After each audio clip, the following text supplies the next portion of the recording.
bloqueado. Y bueno, parece que ya están transmitiendo. Pues buenos días, es un placer estar aquí. Gracias a Lourdes por la invitación. Y no me aparecen aquí los comentarios todavía para confirmar y poder estar en contacto, pero entiendo que ya se está transmitiendo. Entonces, bueno, pues la idea era platicar un poco acerca del trabajo con jóvenes, dar algunas pistas en base a mi propia experiencia, y en ese sentido, pues empezar por... perfecto, ya. Eso necesitaban, que me confirmaran que sí se escuchaba y se veía.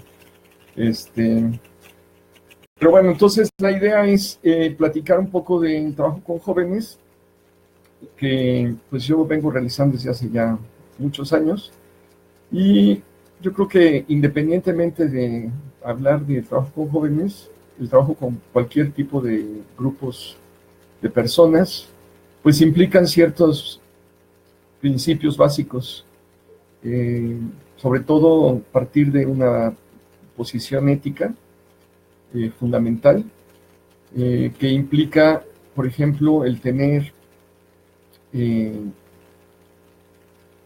como meta, si no vamos a lograr disminuir situaciones de sufrimiento social, al menos no empeorarlas. En ese sentido es importante pues todas las cosas que necesitamos hacer previas para poder como respetar este principio que pues viene desde la época de Hipócrates, de antes que nada, pues no dañar. Lamentablemente muchas de las intervenciones que hacemos, por desconocimiento, por falta de evaluación, de supervisión, etcétera, generan a veces más daño o generan sufrimiento en lugar de disminuirlo. Entonces, ese es un principio que hay que partir. Otro es precisamente pensar en términos de que estamos interactuando y trabajando con personas. Entonces, es una relación de sujeto y no como a veces se plantea en la investigación o en otras intervenciones, una relación sujeto-objeto. Entonces, esta relación en paridad también es súper importante. Otro elemento clave es que nos exige precisamente esta postura ética, pues es formarnos, tener como los elementos teóricos, metodológicos, como para poder emprender la intervención. Eso también implica el tener instrumentos y metodologías de evaluación, de supervisión, de gestión de la intervención. Y bueno, ese sería otro elemento clave. Dentro de la parte de formación, precisamente, este tipo de espacios y de oportunidades es en ese sentido, o sea, antes o ya en parejo, ¿no? Al ir haciendo la intervención, pues sí necesitamos estar reflexionando sobre lo que estamos haciendo, capacitándonos, formándonos, para que nuestra intervención sea lo mejor posible. En el caso de los jóvenes, una de las cosas que hay que tener en cuenta es que, y bueno, otros grupos también, si hablamos del tema de personas que consumen sustancias, o un tema de mujeres, o de pueblos indios, etcétera, pues lo que nosotros vamos a observar es que casi siempre hay una simplificación y una sobresimplificación del abordaje de estos grupos, y donde, por ejemplo, si hablamos del tema de jóvenes, se habla de la juventud en abstracto, como si fuera una entidad uniforme, homogénea, única, y perdemos de vista pues todas las particularidades y toda la diversidad que existe dentro de esta etiqueta que llamamos la juventud. Y por eso una de las recomendaciones siempre es, más que hablar de la juventud, pues hablar de juventudes. Tener muy claro cuáles son la población juvenil con la que vamos a estar interviniendo, y eso implica pues la necesidad de elaborar y de partir de diagnósticos a profundidad que implican pues conocer muy bien las dinámicas, sobre todo relacionales, de las personas con las que nosotros vamos a estar trabajando. Eso implica también conocer, obviamente, pues la historia, conocer las dinámicas culturales, los estilos de vida, tener datos sociológicos, etcétera. Entonces, en el caso de las poblaciones juveniles, de las y los jóvenes, pues es muy común abordarlo precisamente desde una perspectiva de las culturas juveniles, que implican una de las dimensiones importantes del trabajo con jóvenes, porque mucha de la dinámica juvenil gira en torno a esta adscripción que hacen a ciertas identidades o a ciertos estilos que en particular, cuando hablamos de juventudes o de jóvenes en concreto, pues son muy importantes. Entonces, esa parte del diagnóstico pues es fundamental. Otra parte también muy importante es estar muy conscientes de que pues, las y los jóvenes no están en el vacío, no son personas que están aisladas, sino que viven en contextos, generalmente contextos comunitarios, dentro de ciertas instituciones, y que el diagnóstico debe contemplar ese tipo de interacción. Para nosotros es muy importante la experiencia que hemos desarrollado a partir de tanto de la organización que fundé en Morelos, que es Cultura Joven, como en la red que se forma a partir de un modelo, un metamodelo que llamamos ECO al cuadrado, ECO 2, y ahora más recientemente ECO a la quinta. Para nosotros es fundamental contemplar la comunidad o los contextos de vida de las personas.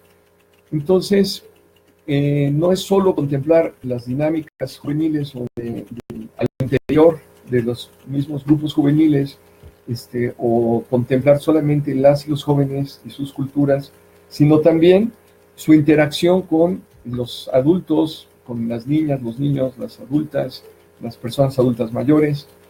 Y en ese sentido, uno de los elementos claves, como decía, a partir de su experiencia, uno de los aportes teórico-metodológicos que nos han servido para el diagnóstico y después para diseñar intervenciones, pues es este campo de la teoría de representaciones sociales, de la psicología social, que para nosotros es importante porque vamos a intervenir sobre todo a nivel de las representaciones. Entonces, ¿cuáles son las representaciones que las y los jóvenes tienen de sí mismos, que tienen acerca de las personas adultas, de las personas adultas mayores, de las niñas, de los niños, de sus comunidades, de ciertas problemáticas? Y entonces, en ese sentido,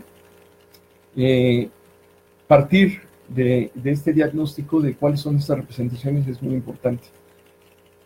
Hay un segundo nivel de complejidad en este análisis de las representaciones, donde también nos interesa observar la representación que tienen en un segundo nivel, que sería, por ejemplo, cuál es la representación que creen que tienen las personas mayores de las y los jóvenes.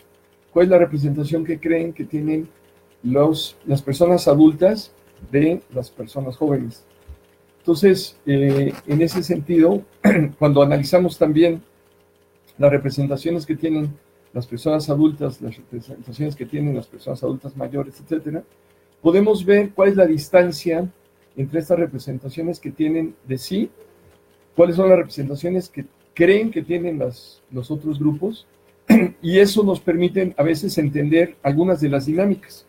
A veces los jóvenes, las y los jóvenes piensan que la representación que tienen, por ejemplo, las personas adultas es muy negativa sobre las personas jóvenes, y entonces se comportan de acuerdo a esa representación que tienen, de la representación que creen que tienen las personas adultas en relación con ellas, y viceversa, ¿no? También a veces las personas adultas creen que las personas jóvenes tienen una representación, por ejemplo, muy negativa.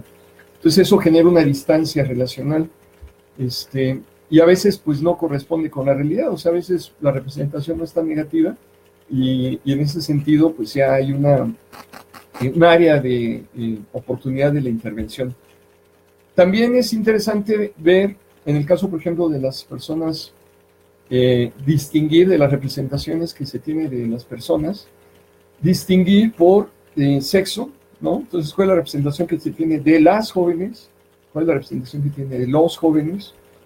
Y también es interesante, en varias investigaciones que hemos hecho en diferentes comunidades, comparar, por ejemplo, la representación que se tiene de esta abstracción o esta etiqueta o esta representación simplificada de la juventud. Entonces es muy interesante porque muchas veces existe una representación idealizada de esto que llaman la juventud, que es el futuro de la comunidad o el futuro de México, el futuro del universo.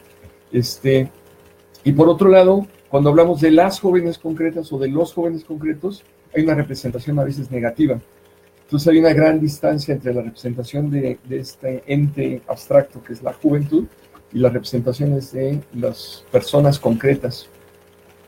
También podemos ir cruzando con otras variables, por ejemplo, cuál es la representación que se tiene de las personas que consumen sustancias, de las jóvenes que consumen sustancias, de los jóvenes que consumen sustancias, o en relación con el tema de la violencia, o en relación con el tema de la exclusión social, o de otros fenómenos que a nosotros nos pueden interesar. En el caso, por ejemplo, del proyecto, pues en relación con el trabajo, en relación con el emprendurismo, con las empresas, con ciertas dimensiones económicas, etc. Otro elemento ahí importante es que cuando hablamos de las comunidades, también tenemos que desechar una visión que tenemos simplificada y muchas veces idealizada de la comunidad como si fuera un ente uniforme y además con características también positivas que idealizamos, ¿no? Entonces la comunidad va a ser buena, la comunidad va a ser que apoyan, se quieren, y si se propone algún proyecto, alguna cosa, pues entonces va a ser todo maravilloso porque pues, la comunidad como es buena y participativa, etcétera, pues va a hacer todo para que todo funcione.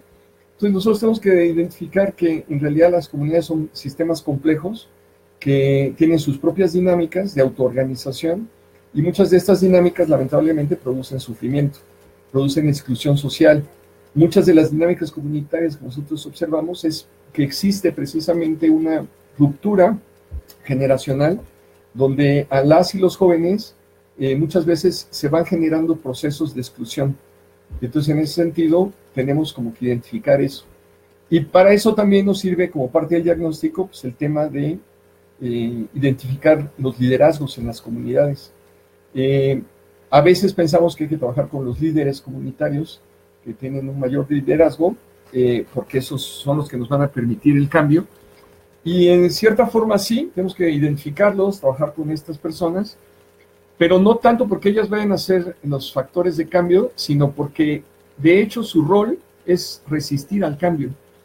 Y entonces tenemos que identificar más bien liderazgos secundarios que nos permitan precisamente propiciar procesos de cambio en la línea de lo que nosotros queremos hacer, ¿no? También otro elemento ahí muy importante del diagnóstico son precisamente las redes de relaciones, ¿no?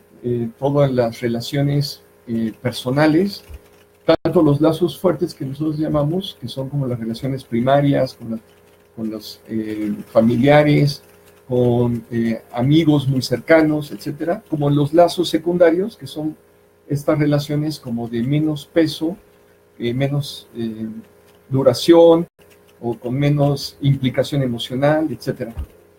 Todos estos elementos pues, nos permiten entender mejor cuál es como la dinámica de las y los jóvenes en su propio contexto. Porque como les decía, no podemos pensar a las y los jóvenes pues, de una forma aislada, como si fueran entes que no tienen nada que ver con su contexto, sino están en interrelación.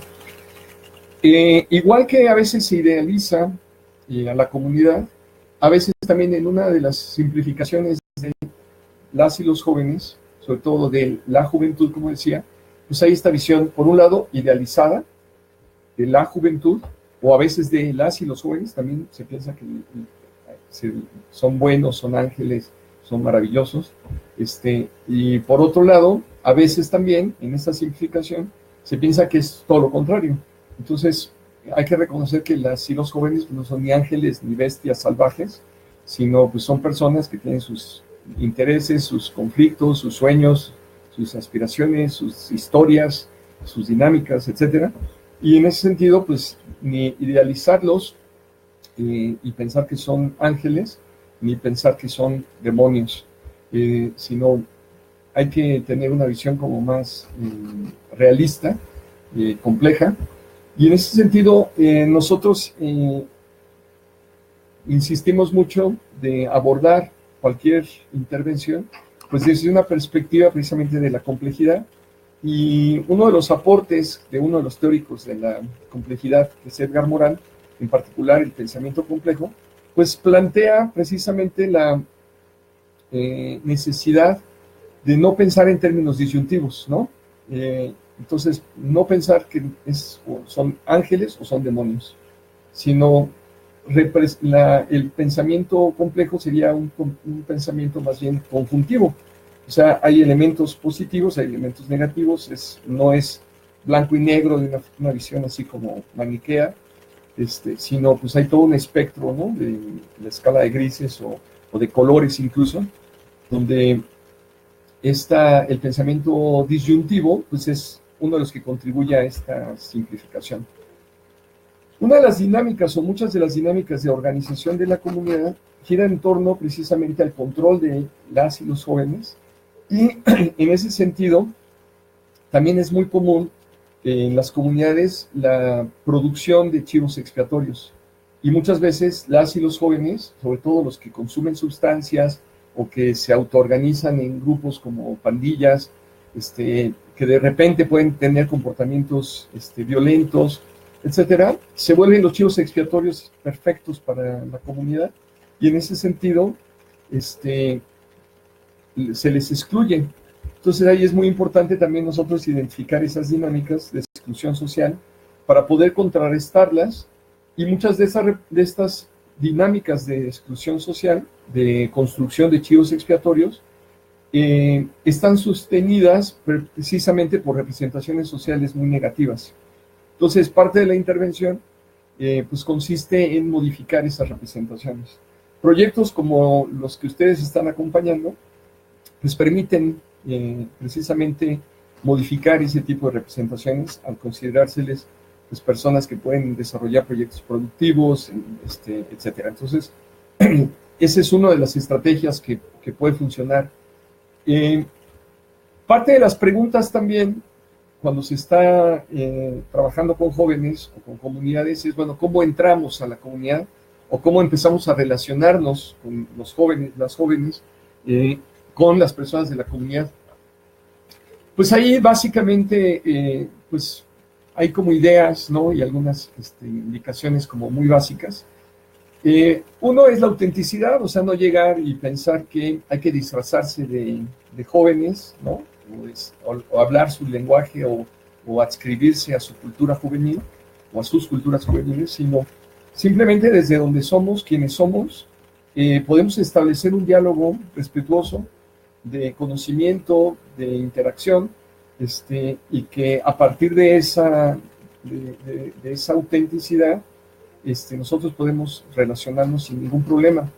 Hay que partir de los intereses de las mismas personas, no desde necesariamente, obviamente nosotros tenemos nuestra agenda, tenemos nuestros intereses, pero es importante no imponerlos, sino establecer este diálogo y descubrir cuáles son los intereses, cuáles son como sus inquietudes, tampoco generar falsas expectativas y decir, pues vamos a resolver todo y va a ser esto maravilloso, sino reconocer que vamos a entrar en una interacción que es compleja, que son procesos, que no son acciones aisladas, sino que son procesos, que hay que pensar y acercarnos mucho con esta pues metáfora que podría servirnos, que es como el Principito en su relación con el zorro, donde pues en cierta forma nos domesticamos mutuamente, las personas con las que trabajamos nosotros vamos a establecer una relación,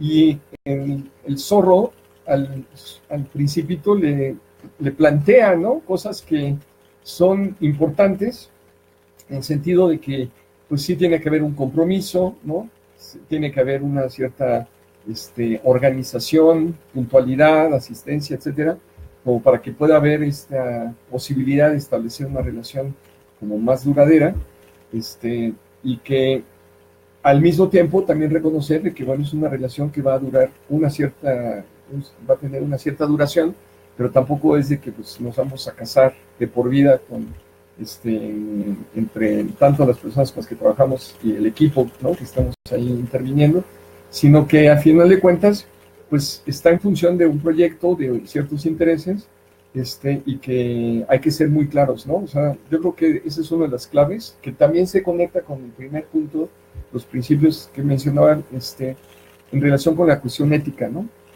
Nosotros tenemos que ser súper transparentes, tener siempre ahí decir las cosas son así, esto es lo que estamos haciendo, esto es lo que nosotros queremos hacer, lograr, y en ese sentido, pues hay la posibilidad de que acepten o no la participación.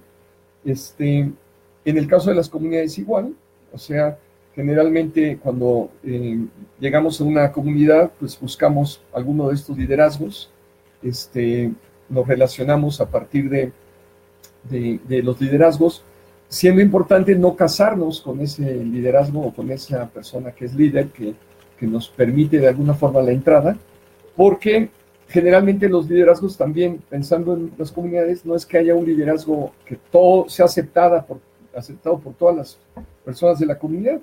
Generalmente también hay conflictos, hay liderazgos que son antagónicos, y entonces identificarnos con un cierto tipo de líder o con un grupo, pues muchas veces hace que nos rechacen otras parte de la comunidad.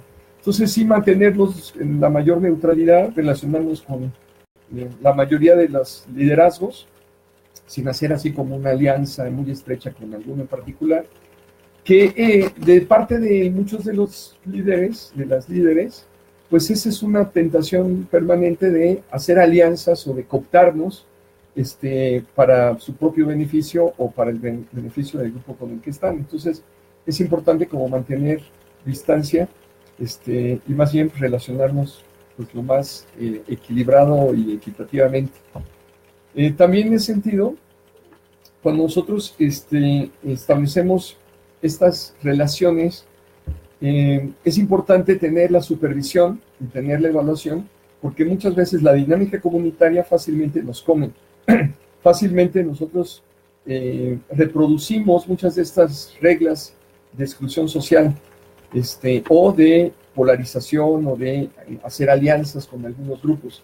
Entonces es muy importante pues nosotros tener espacios de supervisión donde podamos como plantear lo que estamos haciendo, qué es lo que estamos haciendo, cómo lo estamos haciendo, y que una mirada externa permita como la posibilidad de detectar ciertas problemáticas, ¿no? Y tratar de plantear ahí alternativas de solución. También es muy importante por eso pues la formación permanente, o sea, seguir formándose, porque además, en el caso de las realidades juveniles, y en general la realidad, pues va cambiando, cada lugar y cada momento histórico va siendo diferente, y entonces es muy importante como estar atentos a esos cambios, a esa realidad concreta, local, temporal, para poder entonces dar una mejor respuesta. También en relación con el trabajo con los jóvenes, decía, bueno, ¿cómo entrar a la comunidad? Bueno, a través generalmente de estos liderazgos. También muchas veces es simplemente a través de la relación cotidiana con parte de la población, como por ejemplo ir a una tienda y tomarse un refresco y empezar a platicar con la señora de la tienda, ¿no? Lo mismo con los jóvenes. Muchas veces se puede plantear así, ¿no? Directamente llegar a un grupo de chavos que están reunidos en la esquina. Hay muchos grupos que ya están constituidos, hay muchos espacios formales también, ¿no? En las escuelas, en grupos parroquiales, pero ahí también depende mucho de qué poblaciones con la que queremos trabajar.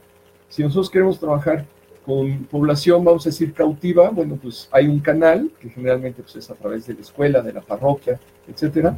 Pero si queremos trabajar con los grupos informales, pues más bien es a partir precisamente de acercarnos, plantear quiénes somos, qué es lo que estamos haciendo, sí, y con esta claridad también de no prometer nada ni de generar falsas expectativas, sino de comentar que nos interesa conocer, saber qué es lo que está pasando con ¿no? De dónde venimos, y en ese sentido, generalmente, pues hay apertura. Hay muchos grupos que al principio pues hay recelos, que se plantea como una cierta distancia. Se pueden buscar estrategias como de acercamiento o de generar como esta posibilidad de acercarse. Puede ser a través de personas adultas.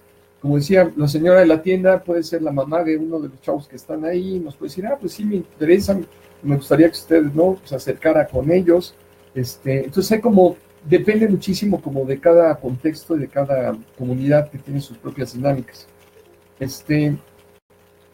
Hay ciertos horarios y ciertos lugares que se apropian los jóvenes o que la comunidad, al excluirlos de otros espacios y de otros tiempos, pues son los espacios que entonces los jóvenes ocupan, ya sea porque ellos proactivamente los ocupen o porque reactivamente son los espacios que les van dejando la comunidad. Entonces, en ese sentido, nosotros pues, generalmente pues son espacios un poco más periféricos, ¿no?, más marginales. Son tiempos más periféricos, más marginales, como pues, es ya en la tarde o en la noche, o los fines de semana.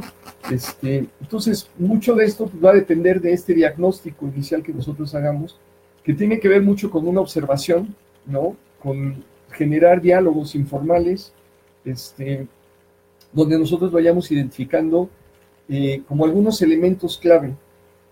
Para nosotros es importante pensar, como decía, en la comunidad como un sistema complejo que se autoorganiza, que tiene sus propias reglas de organización, y que en ese sentido nosotros tenemos que identificar cuáles son estas reglas de organización.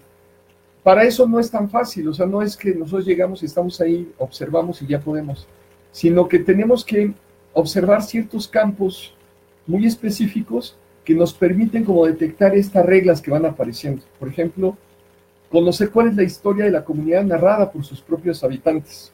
En la historia nos habla mucho de ciertas reglas que nosotros podemos ir observando. Observar las fiestas, ¿no?, los rituales, los símbolos que aparecen ahí en la comunidad, las representaciones sociales, como les decía, etcétera. Creo que hay aquí un comentario. Paco hablaba en Guadalajara de realizar actividades gancho. Sí, por ejemplo. Es importante, exacto, es importante que las actividades gancho sean precisamente para establecer estos diálogos. Pero como bien dices, podrían parecer de que nuestro interés tiene otro sentido, o que la propuesta que nosotros estamos haciendo tiene otro sentido. Más bien es aprovechar, si hay estas actividades, nosotros estar presentes ahí e informalmente empezar a establecer como estos diálogos.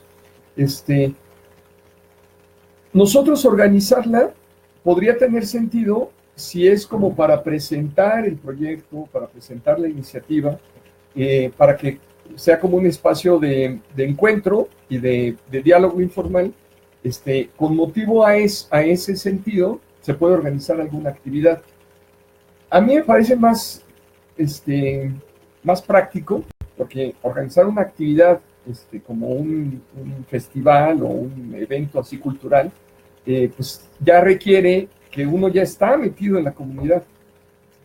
Y eso pues es pues ya como más bien posteriormente, como para poder empezar a pensar ya en acciones de intervención del proyecto. Más bien yo creo al principio actividades muy sencillas, a veces simplemente estar, como decía del principito esta metáfora, simplemente como dice el zorro, pues verte, ¿no?, que estás ahí a una cierta hora y varios días que te estoy viendo que estás ahí, empiezo yo a decir, bueno, a esta persona qué onda, qué busca, ya empieza a formar parte como de un ritual, ¿no?, de que a cierta hora estoy en un cierto espacio, y entonces empiezo a generar ciertas preguntas, ciertas inquietudes, que puede ser que propicien que se acerquen y digan, bueno, pues, ¿a qué viene esta persona? O al revés, ¿no? ya siendo como parte del paisaje de la comunidad, entonces acercarnos a los grupos que ya nos han estado viendo, que estamos asistiendo, ¿no? Aquí hay otro comentario. Podemos encontrar ya preestablecida, de cierta manera, una empresa. Esta no la entiendo bien. En la integración de grupos, podemos encontrar ya preestablecida, funcionando una idea. No sé, eso es quizás más una pregunta para la misma plataforma. Si la idea es, bueno, ya hay algunas experiencias, y cómo las podríamos como vincular, yo creo que es en este mismo sentido. O sea, en la interacción, ir descubriendo a quienes les puede interesar participar, de qué forma les puede interesar participar, y ir planteando qué es lo que nosotros buscamos, cuáles son nuestras propuestas.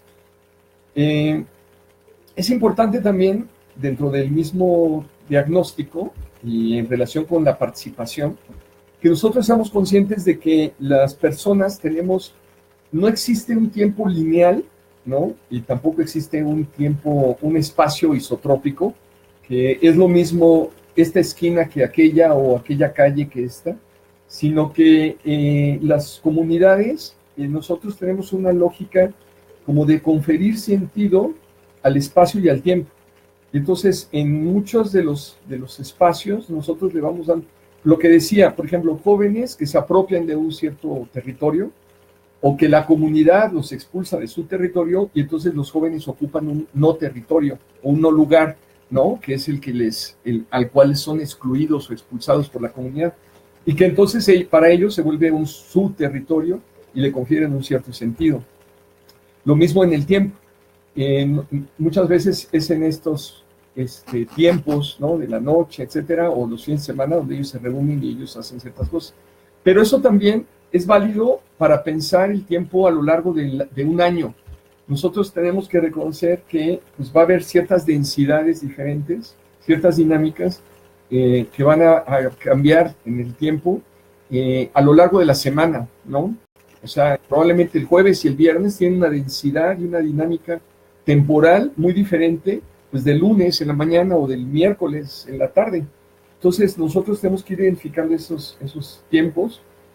También a lo largo del año, pues hay unos ciclos culturales que la comunidad produce como parte de su autoorganización, y en ese sentido, la participación muchas veces va a depender de estas dinámicas temporales que son producto de la organización de la comunidad o de algunos de los grupos, ¿no? Los jóvenes se pueden autoorganizar en torno a ciertas fiestas que para ellos son significativos, y en ese sentido, pensar que la participación va a ser uniforme y va a ser pareja, etcétera, pues es una cosa que luego nos frustra, porque pues, va a depender mucho de sus tiempos, de sus dinámicas personales, ¿no? Entonces, esta idea de si ya son grupos que ya participan de alguna forma, sí, puede ser la base, o puede ser un núcleo a partir del cual pues, se involucren en otra dinámica, pero no necesariamente, y bueno, esta parte de si son mayores de 29, etcétera, no sabría, creo que no tendría yo elementos. Como dice Lourdes, la van a resolver. Ok. Entonces, bueno, en relación con el tema yo lo planteo, o sea, sería importante como hacer un código ético, donde ustedes planteen, bueno, lo más importante es el respeto de la dignidad de las personas y de los derechos humanos, considerar que es una relación par, ¿no? De sujeto, de persona a persona, que no hay una subordinación. También es importante este reconocimiento de que necesitamos evaluar y necesitamos la supervisión. O sea que cuando nosotros hacemos la intervención, pues no sabemos si va a funcionar o no, y la evaluación nos va a permitir ir modificando cosas para poder entonces producir lo que nosotros queremos y no aumentar el sufrimiento o la exclusión social, etcétera. Y la supervisión, porque no podemos vernos la espalda y hay muchos puntos ciegos, y entonces, o hay muchos mecanismos de autoengaño, que la supervisión nos puede permitir pues superarlo. Nosotros recomendamos mucho trabajar en equipo, ¿no? Que no sean personas aisladas las que intervienen, sino siempre en equipo, porque eso también nos permite tener cubiertos ciertos puntos ciegos personales. Sin embargo, la supervisión es al equipo, porque el equipo mismo puede tener puntos ciegos. Entonces, en ese sentido, pues es importante como estar abiertas y abiertos a estos espacios como de supervisión, de revisión, de evaluación. Muchas veces, pues tenemos el temor, ¿no? De que, bueno, es que vamos a ser evaluados, o más que evaluados, calificados mal, y en ese sentido, pues más bien tratamos como de ocultar ciertas cosas. No, eso es parte también del código ético, decir, pues hay que reconocer, podemos equivocarnos, pero si evaluamos, tenemos los procesos para los procedimientos, la metodología, los instrumentos para poder evaluar lo que estamos haciendo, pues podemos corregir y podemos mejorar la intervención, ¿no? Hay otro comentario. Algunas estrategias para identificar las representaciones sociales de los jóvenes. Sí, generalmente en la teoría de representaciones sociales se plantea que la representación social tiene como dos grandes componentes. Por un lado es una imagen y por otro lado es un juicio de valor o una valoración que se le da o una carga que se le da a esa imagen. Por ejemplo, cuando decimos la juventud es un divino tesoro, pues la representación ahí que nosotros estamos detectando, pues es de un tesoro, y entonces esa es una imagen. Y el juicio de valor es, bueno, si estamos hablando de un tesoro, pues estamos hablando de algo valioso. Entonces, si estamos hablando de, no sé, las farmacodependencias o el uso de sustancias, son como una tumba, ¿no? O es como un pozo sin fondo, pues la imagen, pues es el pozo o es la tumba, y la carga, el juicio de valor, pues es negativo y es como algo que hay que evitar, ¿no? Representa la muerte o representa la perdición, qué sé yo. Entonces, las representaciones, nosotros tenemos que ser muy sensibles y bueno, cuando uno de los instrumentos de trabajo, cuando estamos haciendo la observación y como parte del diagnóstico, cada vez que vamos a una de las, a interactuar con la comunidad, con las y los jóvenes y con las personas de la comunidad, tenemos que llevar un diario de campo donde registremos precisamente este tipo de cosas. ¿Cuál es la representación que en la plática va saliendo? O sea, las y los jóvenes, por ejemplo, estamos platicando nuevamente con la señora de la tienda que está en la esquina, ¿no? Y platicando, y bueno, pues, pues aquí como son los jóvenes, no, pues son unos locos, se la pasan echando desmadre, ¿no? Ahí, en esa plática, empiezan a aparecer este tipo de representaciones. Nosotros tenemos que registrar lo más fielmente posible cuál fue esa expresión, ¿no? Porque en la expresión lingüística, nosotros podemos después hacer el análisis, identificar estas imágenes y estos juicios de valor. Y entonces, en ese sentido, las representaciones que están ahí implícitas, pues van apareciendo. Ya que tenemos un tiempo y ya tenemos más relación, ya hay una confianza, nosotros incluso podemos utilizar algún instrumento como para directamente tratar de ubicar esas representaciones o alguna metodología como los grupos focales o algún cuestionario incluso, pero eso ya es posterior cuando ya hemos avanzado en la relación. Aquí hay otro comentario. Es valioso que nosotros reconozcamos nuestras propias, claro, revisar nuestras imágenes y significados. Claro, eso es fundamental, por eso decía yo la necesidad de la supervisión. Nosotros tenemos que, en primer lugar, cuestionarnos nosotros, ver cuáles son nuestras propias representaciones, y eso ligado al tema de la formación. O sea, tenemos que ir modificando nuestra propia representación, que generalmente es una representación, como son representaciones sociales, son construidas socialmente, y las personas las vamos asimilando. Si yo digo droga, las personas, inmediatamente viene una serie de imágenes que si yo les digo, pues van a decir, pues es la marihuana, la cocaína, es el diablo, es algo que hay que evitar, es negativo, el narco, la violencia, etcétera, etcétera. Está cargado de todos esos sentidos negativos. Y entonces, ¿cómo podemos evitar nosotros reproducir esas representaciones, pues a partir de los espacios formativos nosotros cuestionemos, ¿no?, esas representaciones que ya tenemos. Entonces, cuando hablamos de las y los jóvenes, igual, nosotros vamos a tener nuestras propias representaciones, o jóvenes de una cierta comunidad, ¿no? Cuando hablamos de algunas comunidades donde precisamente se busca intervenir, es porque ya hay una representación negativa muchas veces de esas comunidades, ¿no? Son comunidades que son violentas o que son cunas de ladrones o de, ¿no?, etcétera. Entonces, en ese sentido sí es fundamental empezar por cuestionar y explicitar cuáles son nuestras representaciones.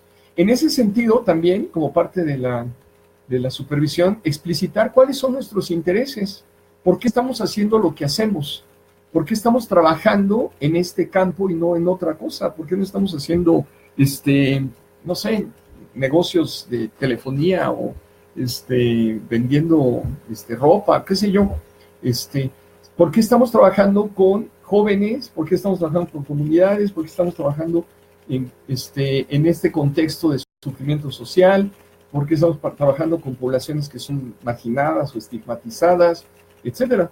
Entonces, también cuestionarnos nuestros propios intereses, nuestras propias motivaciones, que no son, no es que sean inválidas, ¿no? Se vale, pero es importante tenerlas claras, ¿no? Por ejemplo, muchas veces cuando trabajamos con personas que tienen problemas en el consumo de sustancias, es porque nosotros tenemos algún familiar o tenemos alguna persona cercana que nos ha generado una inquietud y nos mueve a querer hacer algo. Entonces es válido, pero es importante tener claro que esa es parte de nuestra motivación, porque si no, muchas veces lo que pasa es que utilizamos a las personas para resolver nuestros propios problemas o para satisfacer nuestras propias necesidades, ¿no? Y bueno, aquí está planteando eso, jóvenes en situación de riesgo. Por ejemplo, ahí a mí, yo recomiendo mucho esto, como de tomar distancia muchas veces en etiquetar, ¿no? De que son jóvenes en situación de riesgo, jóvenes en situaciones críticas, etcétera, porque ya de entrada, entonces estamos generando como una cierta representación o reproduciendo una cierta representación. Está bien como parte de un proyecto decir, bueno, ese es como nuestro interés, pero ya en la relación, como quitárnoslo y pensar que son jóvenes, concretos, personas, y no tanto relacionarnos desde la etiqueta de jóvenes en situación de riesgo o en situaciones críticas, o usuarios de drogas, o farmacodependientes, o adictas, o violentas, etcétera, ¿no? Sino relacionarnos más como personas, y en ese sentido, desde el punto de vista de la formulación del proyecto, porque además van con agencias, etcétera, etcétera, pues ahí se utilizan como estos términos, pero sí es importante nosotros mismos cuestionarnos y no relacionarnos desde ahí, ¿no? Sino más bien, pues, desde, como decía al principio, de persona a persona, ¿no? Reconocer que nosotros también sufrimos, que también nosotros estamos en situación de riesgo, que la sociedad mexicana, todas estamos en situación de riesgo, y en ese sentido, pues relacionarnos como pares, ¿no? Y bueno, aquí planteo una pregunta, Lourdes, más bien a ustedes, ¿no? ¿Cuál ha sido como, cómo les ha ido en su proceso? Y no sé, igual si hay alguna otra, pregunta o comentario, no sé si sea suficiente o si haya, ¿no?, algo más como para profundizar.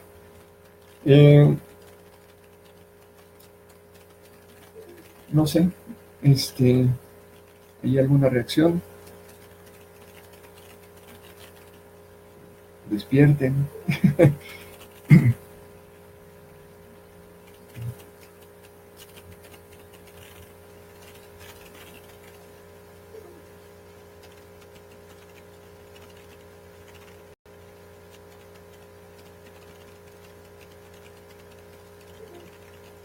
Pues yo recomendaría así como algunos puntos finales, eso, complejizar las representaciones que tenemos nosotros mismos de la idea de comunidad o del concepto de comunidad, del tema de las y los jóvenes, de la idea de intervención, ¿no? buscar cuáles son nuestras propias representaciones de nosotros, de nuestras instituciones, del proyecto, de las y los jóvenes, de las comunidades, plantearnos, pues sí, la necesidad de la formación, de la supervisión, de la relación como pares, ¿no? Creo que ya. Ok. Pues sí, y pues igual seguimos en contacto. Aquí ha sido un placer participar, en lo que pueda colaborar, con gusto. Experiencia y perfil, pues sí. Bueno, yo empecé a trabajar muy joven, con jóvenes, prácticamente desde los 18 años participaba yo en grupos juveniles parroquiales y como parte de esa experiencia hacíamos trabajo, le llamábamos de apostolado en comunidades que eran parte de una parroquia, pero eran las comunidades como más desfavorecidas. Y en ese sentido, pues nos acercábamos como a estas comunidades en la lógica, pues muy asistencialista, muy mesiánica, de que éramos las personas buenas, que les llevábamos la palabra de Dios y que íbamos a salvarlas. Y que pues eso a mí me empezó a cuestionar muchísimo, porque pues, Dios te ama, pero pues estás viviendo en una casa de cartón y con el piso de tierra, descalza, etcétera. Y entonces, pues a mí me empezó a cuestionar mucho. Tuve un acercamiento muy fuerte con la teología de la liberación, en particular con los dominicos, ¿no? de Ciudad Universitaria, aquí en Ciudad de México, y que, bueno, me empezaron a acercar a la educación popular y a otros abordajes pues, más críticos. Tuvimos un grupo que queríamos hacer un trabajo con niñas y niños que estaban en un orfanato. Empezamos a cometer un montón de estupideces ahí, de llevarles ropa y juguetes, después decir, bueno, nos lo llevamos a nuestra casa un fin de semana, cosas así, que después nos fuimos dando cuenta que pues, estábamos generando a veces más sufrimiento del que realmente estábamos aliviando. Con estas motivaciones, empecé a participar después en la Comisión de Pastoral Juvenil de las Diócesis de Cuernavaca. También teníamos un grupo de universitarios en CEU, y entonces, bueno, trabajando en esos contextos, conocí la experiencia del CEJUV aquí en la Ciudad de México y hubo la oportunidad de desarrollar la propuesta de centros juveniles de barrio en Morelos, por ahí del año 88, y entonces iniciamos un proceso de formación de personas que pudieran desarrollar esta propuesta, desarrollada a su vez por el CEJUV aquí en la Ciudad de México, y pues empezamos a experimentar y a darnos cuenta de algunas cosas.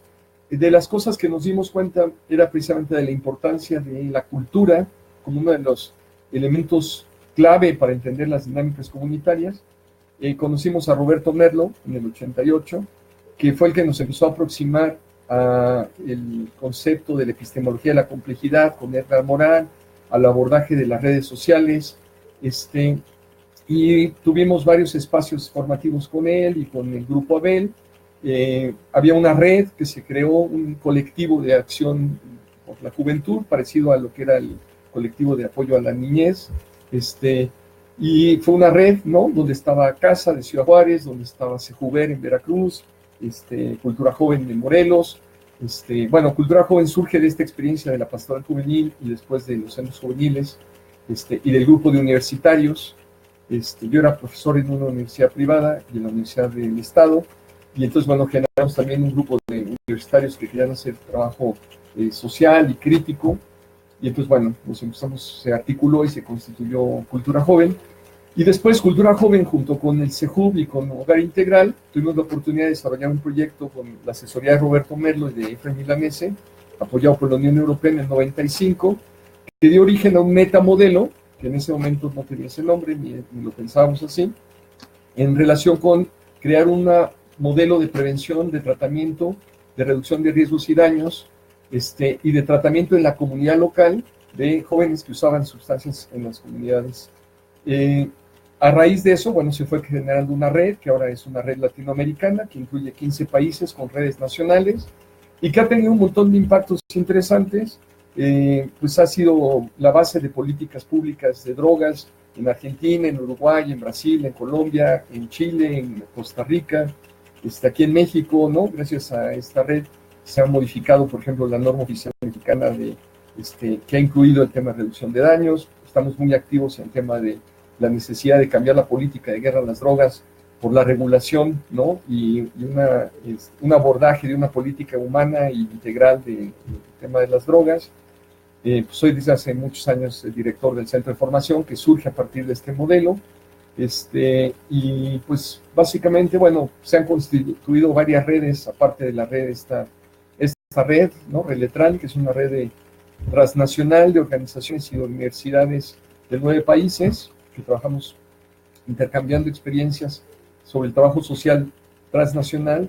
Está la Red Mexicana de Reducción de Daños en relación con el consumo de sustancias. Está la RIOD, que es la Red Iberoamericana de personas, de organizaciones que trabajan en el tema de drogodependencias.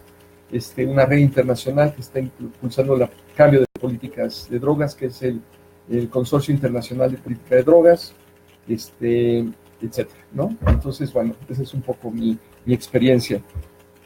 En zona Pensil, donde trabaja es un diagnóstico, no es que uno no participe en estas reuniones, seguimos apenas en la portada. Okay.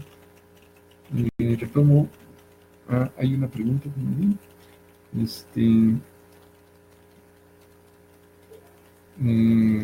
A toda su presencia, trabajar con jóvenes que están enfocados en el ocio, consumo, cómo podemos generar con esa responsabilidad. Pues eso entiendo que es más como para seguir el diálogo entre ustedes, ¿no?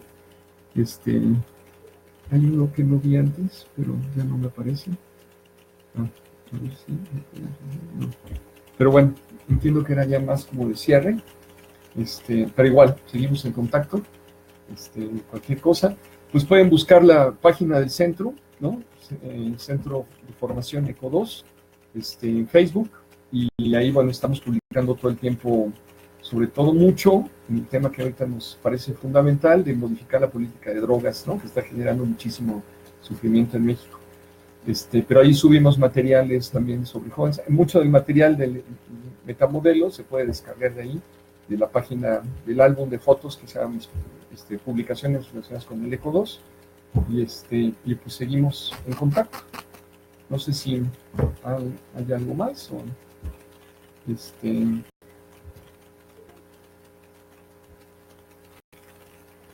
ver si ahí pone una carita triste.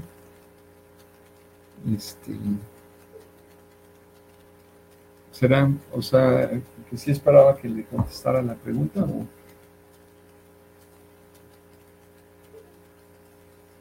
Ok. Esta pregunta de, al trabajar con jóvenes cuyas dinámicas están enfocadas en ocio, el consumo, la reflexión, ¿cómo podemos generar compromiso y responsabilidad? Es que volvemos a la idea de que tenemos que partir también de los intereses y las dinámicas de los mismos jóvenes. Además, hay que reconocer que no es que estén centrados solo en el ocio, o sea, es parte de la representación social que tenemos, donde hay muchísimos jóvenes que están haciendo un montón de cosas. Entonces, a veces nosotros pensamos, y esa es la representación muchas veces de las personas adultas de las comunidades, es que hay un grupo de jóvenes que se drogan, ¿no? Y eso es todo, y eso es una representación súper simplificada de los jóvenes, que muchos de ellos puede ser que trabajan, que estudian, que tienen actividades culturales, etcétera, etcétera, y que nosotros simplificamos y decimos solamente lo que los va a caracterizar es que se reúnen para consumir. Entonces, en realidad, nosotros tenemos que partir mucho de conocer realmente a esos jóvenes, cuáles son sus intereses, qué están haciendo, a qué le dedican el tiempo, porque lo que es visible es solamente quizás que se reúnen en ciertos momentos para dormir. Pero es como si pensáramos que una persona, yo por ejemplo, no soy aficionado al fútbol, pero que fuera aficionado y que me gustara ir todos los domingos al fútbol, que la gente que me ve el domingo piense que solo yo me dedico al fútbol, ¿no? Cuando pues, no tienen, en realidad hay muchísimas actividades en las que yo estoy implicado y que la persona que me ve, ¿no? Que es, no sé, el domingo coincide que mis vecinos, ninguno nos vemos en toda la semana, pero el domingo me ven que salgo con mi playera de Pumas y que voy al partido, piensan, pues este cuate se la pasa solamente en torno al fútbol de su vida. Entonces, muchas veces eso es lo que pasa, o sea, la representación que vamos teniendo de estos grupos es de que solamente están en torno a esto. Si fuera el caso, que no creo que sea, que solamente se reúnen para eso y que toda su vida en general gira en torno a eso, nosotros tenemos que partir de ahí. Y entonces, más bien, empezar a decir, bueno, en un proceso largo, cómo podemos ir generando o ir respondiendo a otras necesidades, otros intereses a partir de nuestra propia propuesta. En el caso, por ejemplo, de personas que viven en situación de calle, con las que hemos trabajado, por ejemplo, en el centro histórico, pareciera igual que toda su vida gira en torno al consumo, no es así, pero aún estas personas que consumen y que viven en la calle y que es una situación bastante extrema de exclusión, han poco a poco, a lo largo de años, ¿no? Tampoco es que en meses o en días vamos a lograr que se involucren y demás, se ha logrado que algunas de estas personas, por ejemplo, asuman, por ejemplo, o retomen, porque algunas de ellas lo abandonaron, retomen o empezaron, o empiecen ya como adultas, pues el tema de la formación, la alfabetización, ¿no? O algunas de ellas que tengan una actividad laboral, por ejemplo, de maquila, hacían unos chalecos y hacían cosas así, o un puesto de comida, ¿no? Algún fondo donde se les apoyó, o el reciclado de cierto tipo de material plástico. Sí se puede, ¿no? Pero pensando que es un proceso lento de relación, que nosotros no podemos desde un principio decir, bueno, sí lo planteamos, este es mi proyecto y esto es lo que nosotros hacemos, pero pues a mí me interesa relacionarme, conocerlos, etcétera. Pero no quiere decir vente ya a trabajar aquí y tienes que tener un horario y ciertas dinámicas, etcétera, sino más bien es ir construyendo la relación y entonces como a mediano plazo sí podemos entonces pensar que se pueden involucrar en esos otros, en nuestro propio proyecto y en las actividades que a nosotros nos interesan, ¿no? Pero de entrada, más bien hay que partir de construir el vínculo, ¿no? Construir la relación y construir la confianza y además ir detectando cuáles son como sus propios intereses, sus propias dinámicas, como para poder entonces empatarlas y hacer sinergia con lo que nosotros queremos, ¿no? No sé si más o menos ya responde la inquietud de Abisaí, ¿no?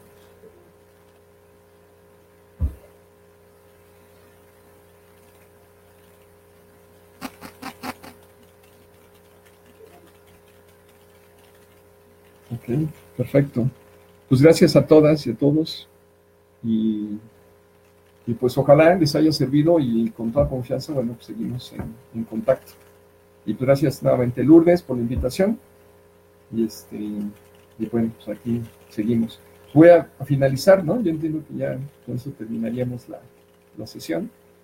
Ok, bueno, hasta luego y mucho gusto.